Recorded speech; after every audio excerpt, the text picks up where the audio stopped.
Top 10 toughest actors in Hollywood history. You won't believe number 3. They didn't study acting, they studied survival.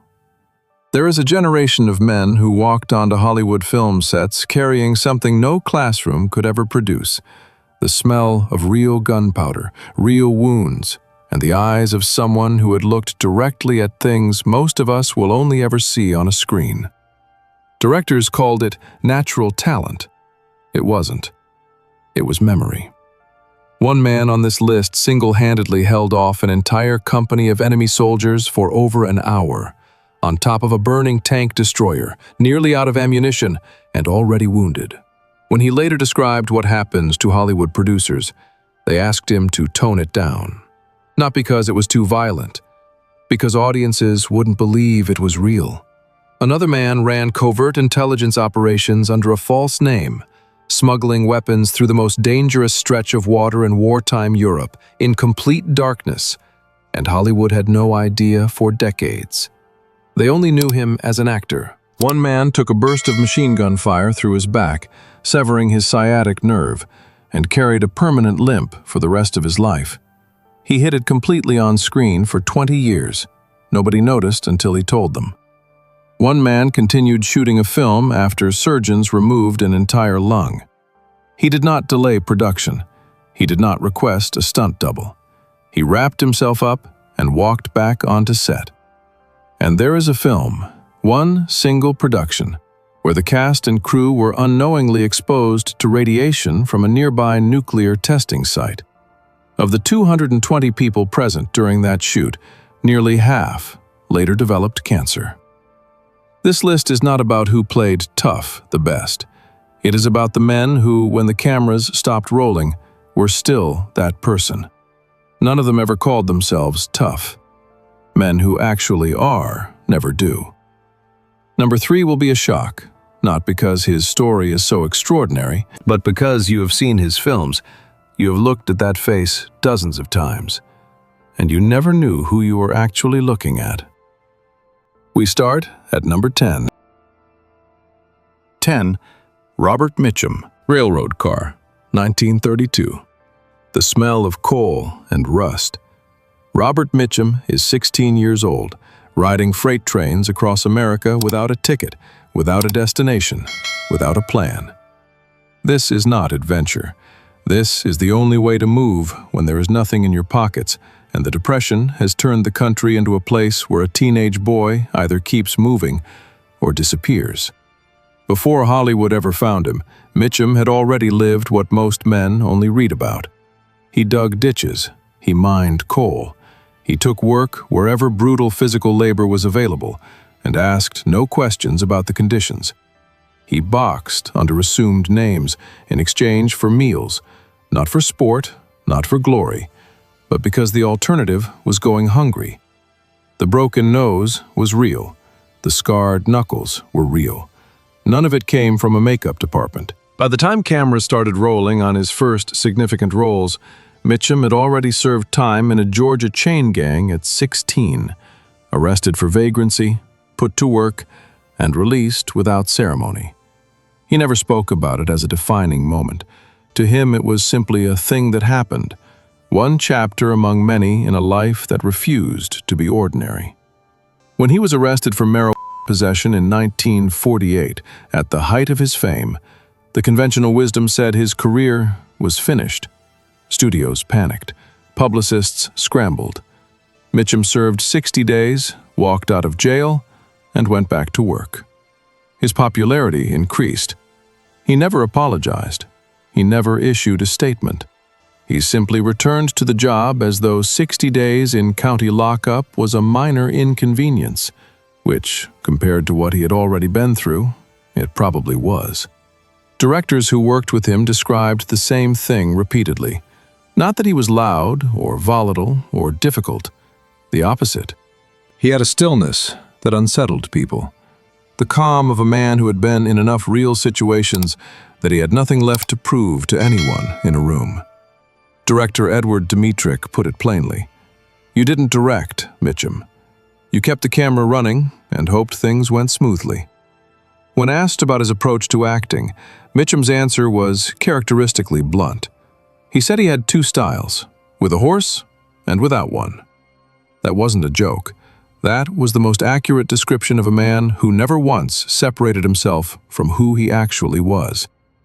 The famous heavy-lidded stare that became his trademark, the look of absolute, unshakable indifference, people called it a technique. It wasn't a technique. It was the expression of a man who had learned very early that showing too much of yourself in a room full of strangers was a dangerous habit. Number 9. James Cagney, Lower East Side, Manhattan, early 20th century. In the neighborhood where James Cagney grew up, physical size was not the determining factor in whether you made it home safely. Speed was. Instinct was. The ability to read a situation before it became a problem, and when it did become a problem, to end it as quickly and efficiently as possible. Cagney stood 5 feet 5 inches tall. In every room he ever walked into, there were men larger than him. He spent his childhood learning that this was irrelevant. What most people do not know about Cagney is that alongside the street fighting, he trained as a professional tap dancer. Seriously, rigorously, with the same discipline that a boxer brings to a gym. The combination of those two things, the explosive precision of someone who had been in real fights and the total physical control of a trained dancer, produced something that no acting school has ever been able to manufacture or replicate. His punches on screen were not choreographed swings designed to look impressive. They were compact, targeted, and devastatingly fast. The kind of punches thrown by someone who understood that in a real altercation, the first person to land a clean shot usually wins. Director Raoul Walsh confirmed it directly. Cagney knew how to throw a punch better than any actor he had ever worked with, because Cagney had thrown real ones far too many times to count. Off camera, his reputation was not built on aggression. He was not a man who went looking for confrontations. The more unnerving quality was that he never seemed remotely concerned about them. The absence of anxiety in a man capable of genuine violence is, it turns out, far more intimidating than any display of temper. He was the smallest man on this list. He was also, by most accounts, the one that experienced fighters would have thought most carefully about before doing anything stupid. Number 8. Anthony Quinn. Anthony Quinn was born in 1915, during the Mexican Revolution, into a world already on fire. His family fled across the border to El Paso when he was still an infant. The first years of his life in East Los Angeles were not difficult in the way that word is usually used. They were genuinely hard, the kind of hard that leaves a permanent mark on how a person moves through the world. By 9 years old, Quinn was working as a butcher's assistant. By 12, he was doing construction labor. Not part-time, not for pocket money. This was the work that helped keep the family fed. When money became desperate enough, he stepped into the professional boxing ring.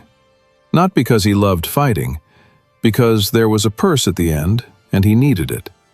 The broken nose he carried for the rest of his life was not a Hollywood prop. It was evidence. What separated Quinn from most men, on screen and off, was a kind of physical authority that could not be faked and could not be learned in any conventional sense. It came from having spent years doing work that required real strength, the kind of strength that builds not just in the muscles, but in the bones, in the way a person holds himself, in the way he occupies space. On the set of Zorba the Greek, Quinn carried enormous logs across a beach unaided, work that normally required 2 men. He didn't do it as a demonstration. The work needed doing, and he did it. During the Guns of Navarone, at 46 years old, he performed his own cliff-climbing sequences and dismissed the insurance concerns with a wave of his hand. But here's the thing about Quinn that gets overlooked entirely in most accounts of his toughness. He was also capable of genuine, unguarded emotion on screen. Real tears, real vulnerability, real exposure, while simultaneously making you completely certain that if the situation required it, he could handle himself with absolute finality. That combination is extraordinarily rare. Most men who have known real hardship build walls. Quinn never did. He carried everything he had been through right on the surface, and somehow that made him more formidable, not less. Number 7. Charles Bronson, the 11th of 15 children, a mining family in Ehrenfeld, Pennsylvania. Charles Bronson was working underground at 10 years old, not visiting a mine, not learning about one, working in one, hundreds of feet below the surface, in darkness so complete it becomes physical, breathing coal dust, doing the kind of labor that wears down a human body in ways that don't fully reveal themselves until decades later. His childhood was not poverty in the background sense. It was poverty as the central, organizing fact of every single day. When World War II came, Bronson moved from one dangerous enclosed space to another. He became a tail gunner on B-29 bombers flying missions over Japan, one of the most exposed and statistically lethal positions in the entire air war. He was wounded in combat. He received the Purple Heart. He came home and took whatever work was available. Short-order cook, onion picker, occasional boxer. Hollywood found him not because he was looking for it. He needed a paycheck. That's the whole story. What directors discovered almost immediately was that Bronson had no performance to give. Everything that other actors worked years to project, physical menace, absolute self-possession, the sense of a man who could not be rattled under any circumstances, Bronson simply was. It was not something he turned on for the camera. The camera just happened to be pointed at it. Jan Michael Vincent, who worked with him on The Mechanic, described grabbing Bronson's shirt in a scene and being shocked by the grip strength. It wasn't acting, Vincent said. The strength was just there. When alleged threats came his way after Death Wish, because the film had touched something real and raw in the culture, the studio offered security. Bronson declined. He had spent too much of his life in genuinely dangerous circumstances to be concerned about the theoretical ones. He showed up, he hit his marks, he delivered his lines with the precision of a man who understood economy, that in real situations, the person who uses exactly the force required, and nothing more, is always more frightening than the person who uses everything they have. He didn't wear his characters. He lent them the surface of himself and kept everything else. Number 6. Kirk Douglas. Isser Danielovich Dembski grew up in a house where food was not guaranteed. His parents were illiterate Russian immigrants. The family was desperately poor. From childhood, Douglas understood that everything he would ever have in life, he would have to take with his own hands, through his own effort, starting from a position of zero. He collected rags and sold them. He worked odd jobs from the time he was old enough to work. He clawed his way into college on a wrestling scholarship. Not theatrical wrestling, but collegiate wrestling, which is a sport built entirely around strength, leverage, and the willingness to absorb pain until your opponent gives. When World War II began, he enlisted in the Navy and served on sub-chaser vessels, small, fast, extremely vulnerable ships whose entire purpose was to hunt submarines. He was injured in active service and medically discharged in 1944.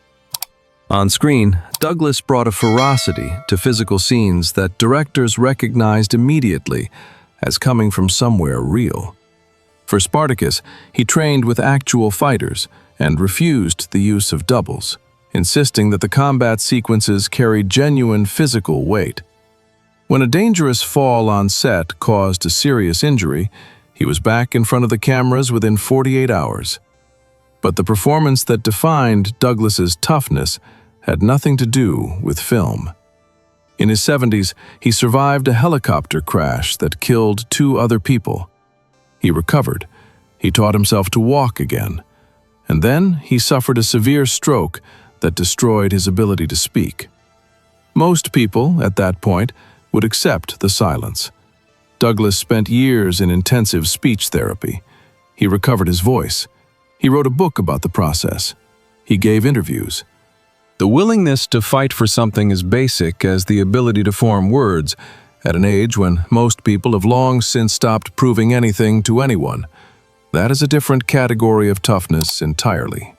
Not the toughness of a young man with nothing to lose. The toughness of someone who has already survived everything and simply refuses to stop. John Wayne. Before the hat, before the drawl, before he became the most recognizable face of American cinema, John Wayne moved props on film sets. He built sets. He did the physical work that nobody else wanted, in the years before anyone knew who he was or cared. He earned a football scholarship to USC through effort, not connections. He came from a family without money and without influence, and the early years in Hollywood reflected that. Manual labor, bit parts, waiting. His pain tolerance became the thing that set him apart. During the filming of The Alamo, Wayne cracked several ribs performing a horse stunt. He had them wrapped, took what was available for the pain, and continued shooting. No announcement, no delay in production.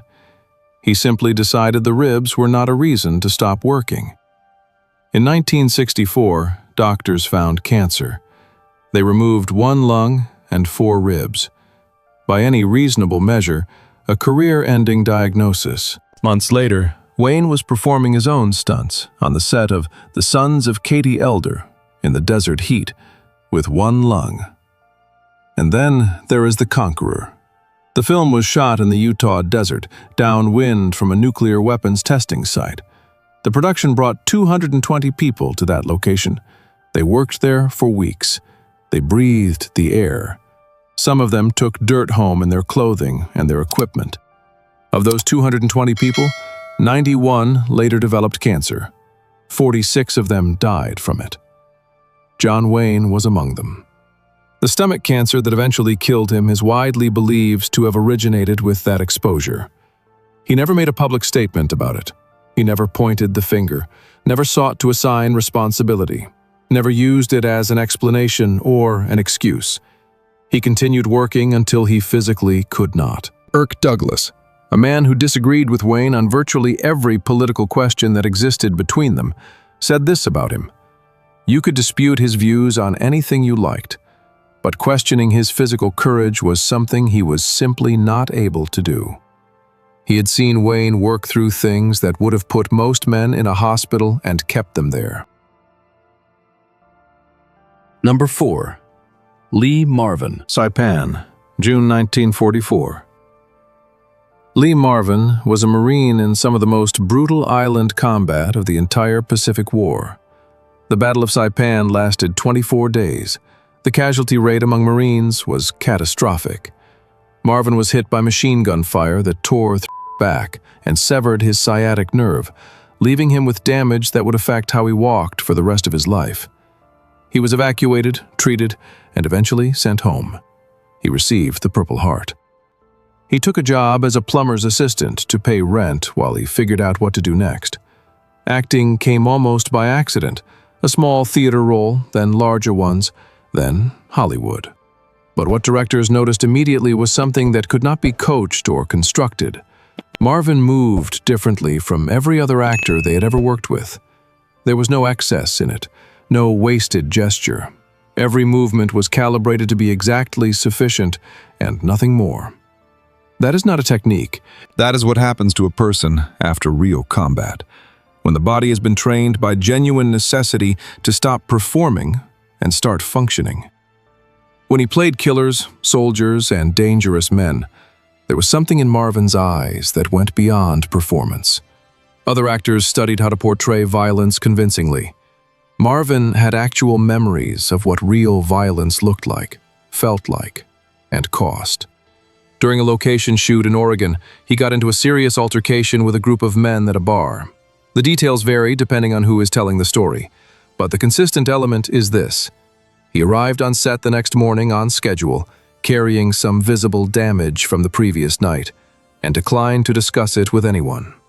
Co-workers and colleagues described him as a man whose stillness was more unsettling than aggression would have been. There is a kind of absolute calm that only exists in people who have already been to the place everyone else is afraid of going, and came back from it. He never talked about Saipan in interviews, not once in any meaningful way.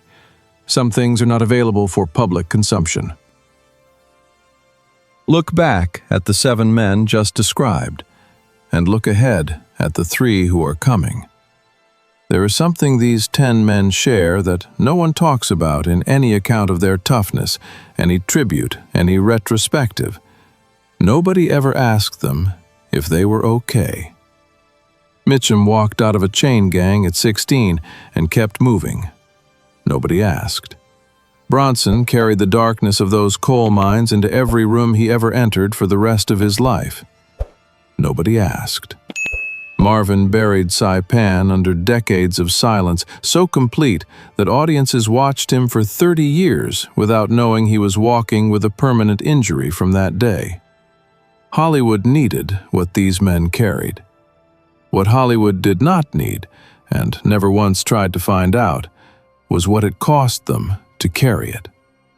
The man at number 3 understood this more clearly than any of them, and he responded in a way that none of the others did. He walked away, repeatedly, deliberately, and every single time he eventually had to come back, because the sea doesn't pay film rates, and the world kept wanting things from him that he had never asked to provide. Number 3. Sterling Hayden. You have seen his films: The Asphalt Jungle, The Godfather, Dr. Strangelove, dozens of others. You know the face, the height, the pale eyes, the bearing of a man who seems to be tolerating the situation he finds himself in rather than participating in it. What you almost certainly do not know is who you are actually looking at. Sterling Hayden dropped out of school at 15 to work on fishing boats, not as a summer job, as a livelihood. By 22, he had enough deep water experience to captain vessels himself, including winter crossings of the North Atlantic, the kind of sailing that has no margin for error and where the ocean decides what happens, not the people on it. His physical presence got him noticed by a film scout.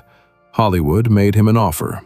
He accepted it reluctantly for one reason: he needed money to buy his own boat. The acting was a means to an end. That never changed.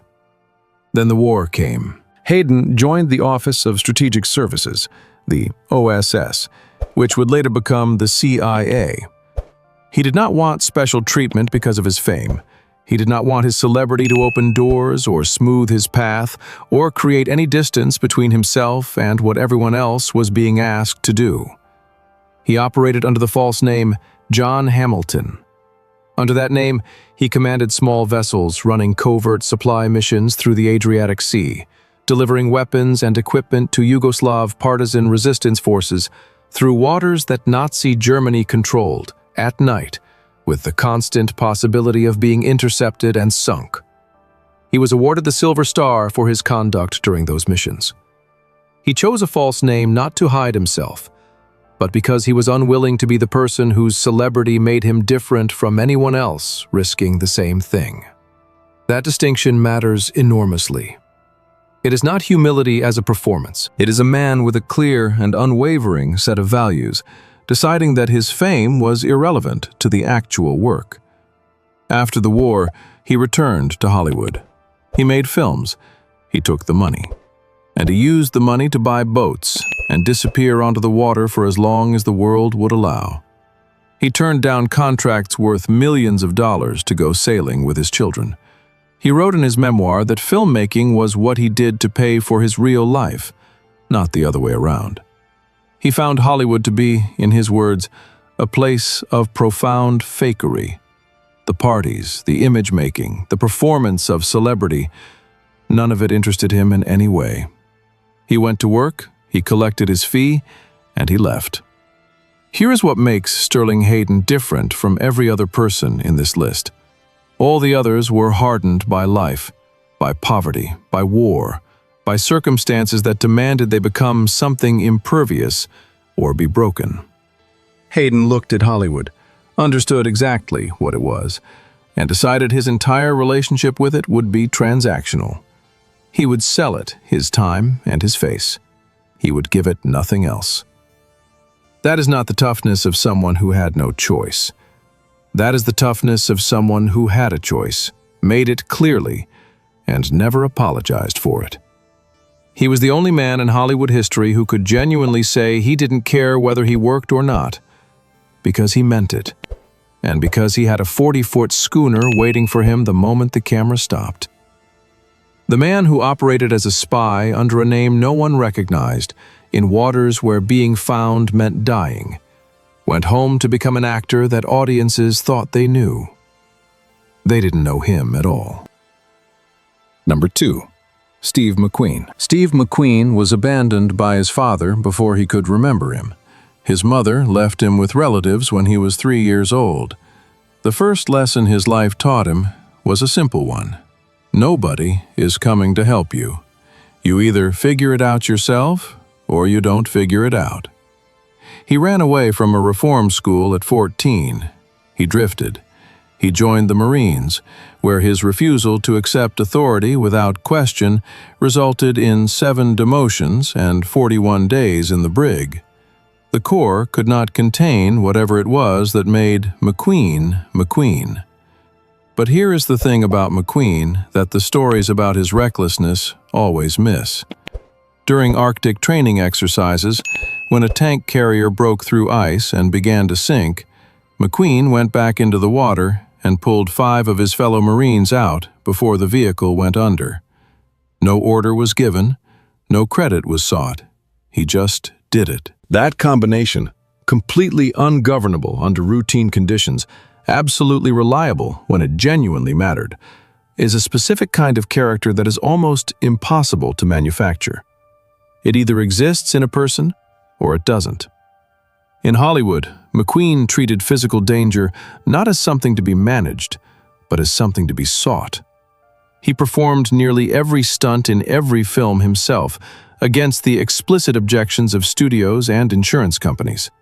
The only stunt he did not perform in The Great Escape was the motorcycle jump over the barbed wire fence at the climax, because the producers physically stood between him and the motorcycle until the moment passed.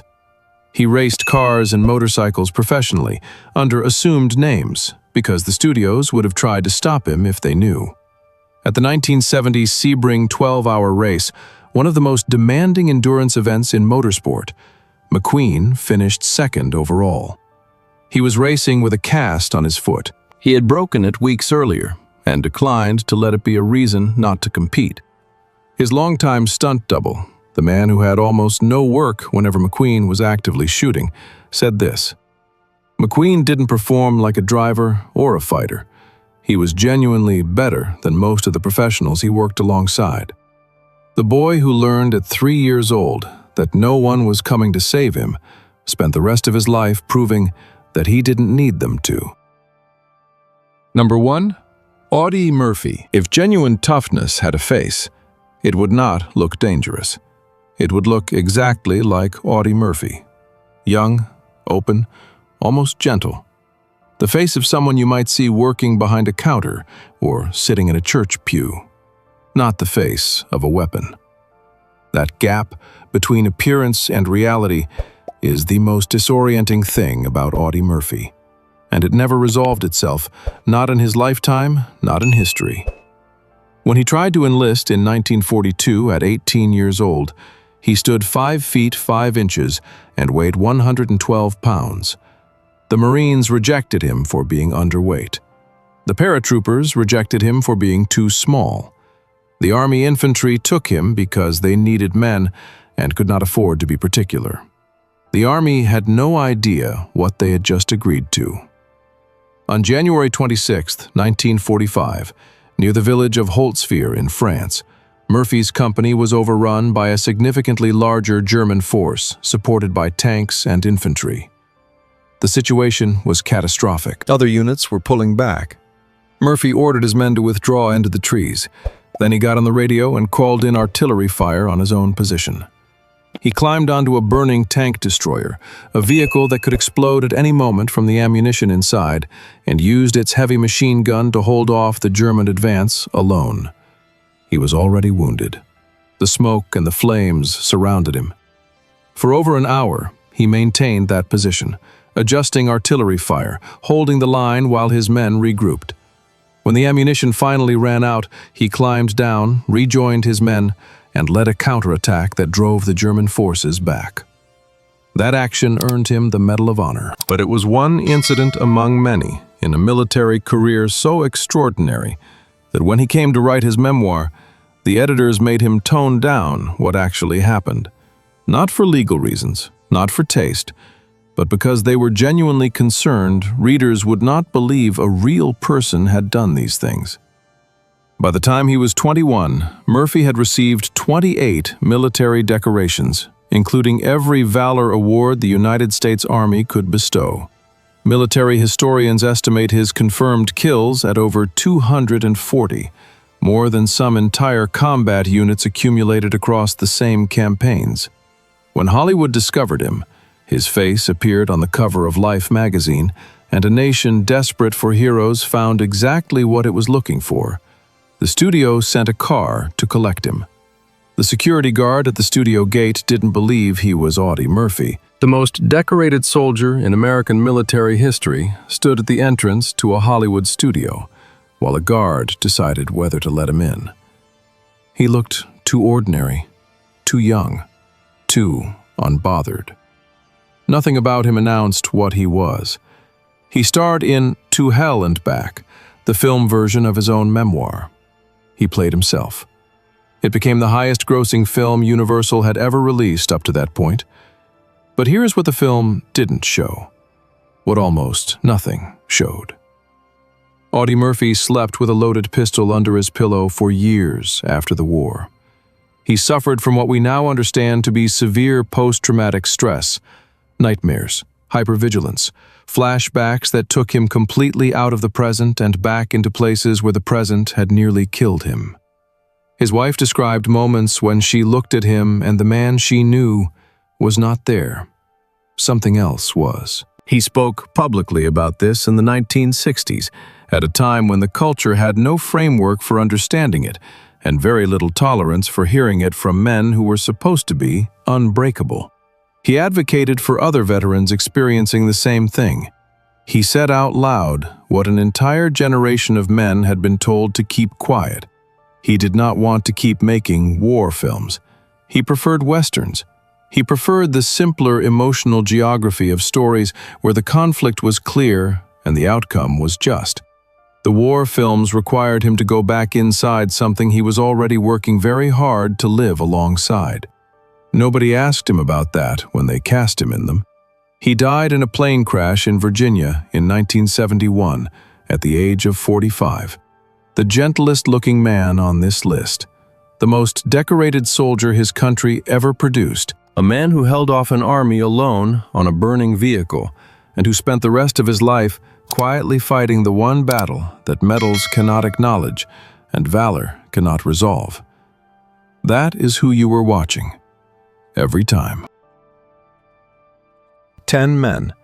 They came from coal mines and city streets, from fishing boats and farm towns, from the kind of poverty that doesn't build character so much as it eliminates the option of not having any. They walked through wars that the history books describe in paragraphs and that took years off their lives. They came home, found whatever work was available, and some of them ended up in front of cameras by accident, by necessity, or by a combination of both. Hollywood called what they had talent, presence, star quality. What they had was weight. The specific, unmistakable weight of people who have already been through the worst of something and are now simply living on the other side of it. The camera does not create that. It cannot. The camera only records what's already there. Every time you watched these men, every time you watched Mitchum's eyes, or Marvin's stillness, or Murphy's quiet, or Hayden's controlled distance, You were watching decades of actual experience expressing itself through the thinnest possible filter of performance.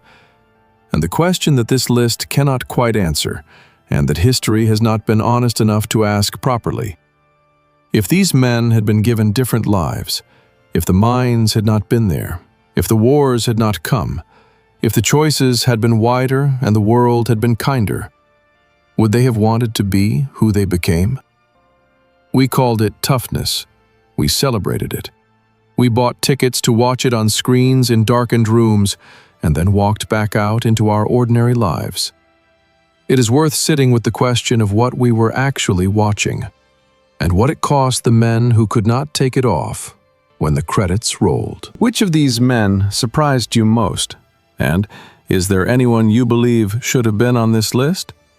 Leave it in the comments. Every single one gets read.